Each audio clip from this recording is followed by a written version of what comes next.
Yo, so this is Have a Nice Death. I'm gonna do kind of like a first impressions gameplay type thing. This is my first attempt at like live commentary, so bear with me, but I just want to go through the game, show off the features. Like I said, do kind of like our first impressions. Um, and yeah, so I'll hop into a run and I'll kind of show you what it's about. Alright. So we'll move past these guys. We can speak to them.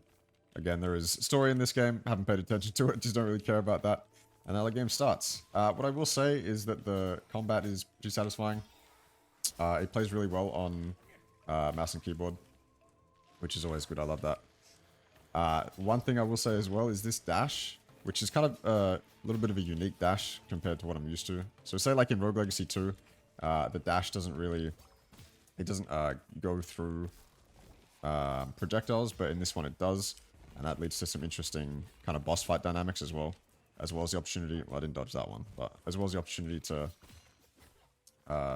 dodge the projectiles you see. And I really like that because generally I like to rely on my dash a lot to get me out of danger, but yeah, so this is the roguelike element of it, or one of the roguelike elements of it. You get what I guess is an attack thing. Again, first impressions, I'm not really sure what they all are, but this is like damage, this is something else, and this is something else. So for now, I think I'm just going to take the damage effect triggered for every attack suffered. Sure, if I suffer an attack, I'll gain 1 max HP. That's fine with me, so we'll grab that.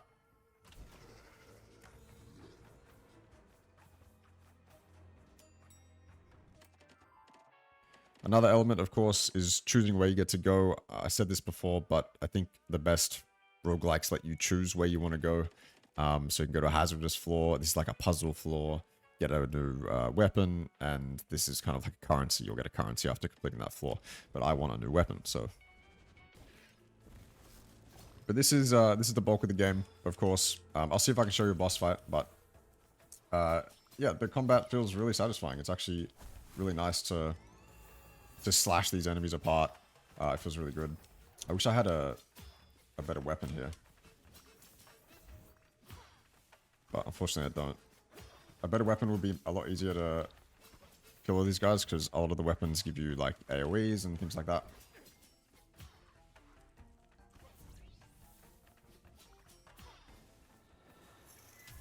Relatively easy. That happens a lot. You'll get in these rooms where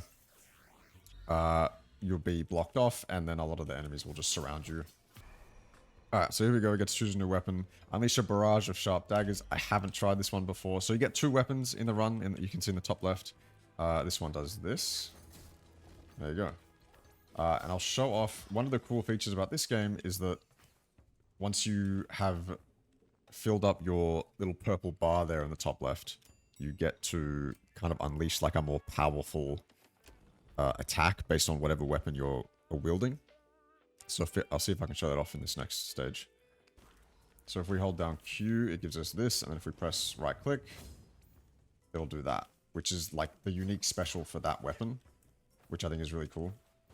And that leads to some like OP kind of situations where you can like take half HP off a boss almost immediately. But yeah, it's nice to have these daggers because I can do that. And manage these enemies a lot easier. Nice. One of the reasons I say this is... Here we go, another weapon. I think this is... yeah, cool. So one of the reasons I say this is nice for PC is because in the options here, the automatic about face turns death towards the enemy when attacking. I don't know why I don't have that turned on, but yeah, so that helps a lot. It does feel very nice to maneuver around these levels as well. I think the dash helps a lot. Being able to just quickly like press it and just zoom, go through any projectiles that you're facing. It's very satisfying. And the character moves quickly enough as well so that you're able to go through the levels very quickly. Alright, so I won't lie to you, I did get to a boss and then I died. I do want to show off a boss and beat it and show off the kind of OP abilities. So give me 1 second and I'll see if I can get to a boss and I'll see if I can beat it.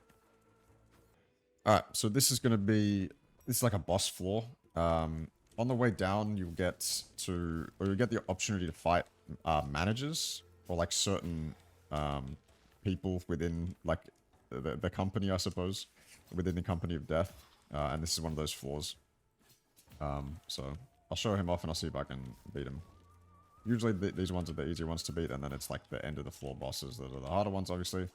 And without playing this game, or without having played too much of it, only like an hour and a half so far, whatever, beating the end of the game bosses is like a less consistent thing for me, but these guys should be pretty easy. So if I go Q, and then... So this is my primary. If I hold it down, it does like a massive AoE.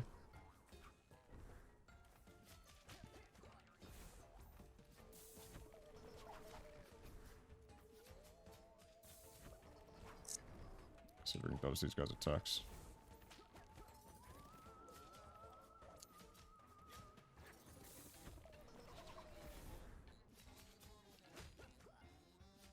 Yeah, so you can tell this guy's like a little bit easier to beat than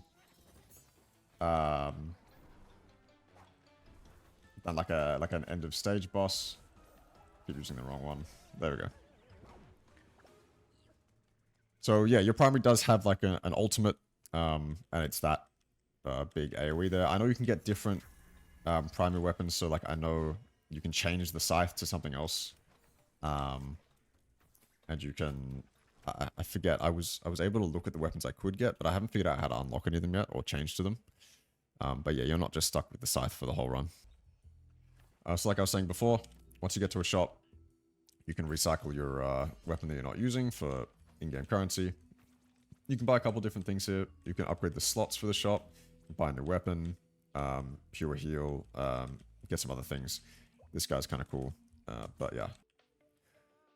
Alright, now we're on our way to the first stage boss. I'll show him off. I'll see if I can beat him again. Doing this kind of live commentary thing and trying to focus on beating a boss is not the easiest thing for me, but I'll see what I can do. Bear with me.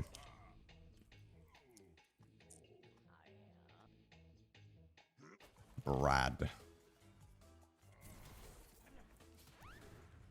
He insta-killed me. Alright, cool. So, that was Brad.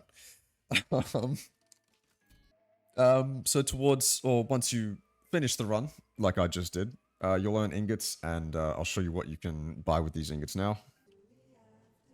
So once you come back, there's a couple things here that I don't know what they do. This shows you your previous run stats. I assume, yeah, sorry, this is kind of like a training room, I suppose. So you can choose, like I said, you have options for different weapons here that you can try. For example, I don't know how to get this one in the game, but yeah, so you can try all the different things you've unlocked. And then once you come back out, you come over here, and I assume this is all the things you have unlocked, kind of like how Dead Cells has the glass jars that you can see everything you've unlocked in. This is just a different UI to show you what you've unlocked. And then when you come over here, this is where you can spend your ingots to unlock new things within the game. So, from what I can tell, everything you can unlock in the game has a quest or like a certain amount of things you have to do to earn it, purely, I suppose. Or you can shorten that process by spending ingots. So these ones are pretty cheap. I've already done most of what they want me to do, so I'll buy that. Kill two Brads. Yeah, I've killed him twice, but he just insta-killed me that time. So I'll buy him. He'll give me another ability. And then you can kind of sort by specifics. So yeah, I think this is definitely an interesting way to do unlocks in a roguelike, giving you the ability to buy them when you've done like 40%, 20% of what you actually need to do to unlock them. Part of me doesn't like it just because you can cheese it a little bit, but I don't mind it too much. And of course, this is in early access, so there's tons more to add, and I'm sure there'll be more progression systems as well.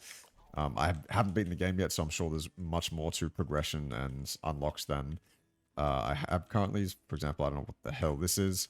And there's probably a couple other things that I'm not aware of as well. But yeah, that was Have a Nice Death. I'm really enjoying it so far. I can see this being a game that I beat multiple times, especially if it's relatively short. But for now, it's in early access. In terms of roguelikes, in terms of 2D roguelikes, it's up there in terms of mechanics. I think it's really smooth. Everything runs really smooth. And it feels really nice to move the character around and dash. So, but yeah, hope you enjoyed, and I'll see you next time.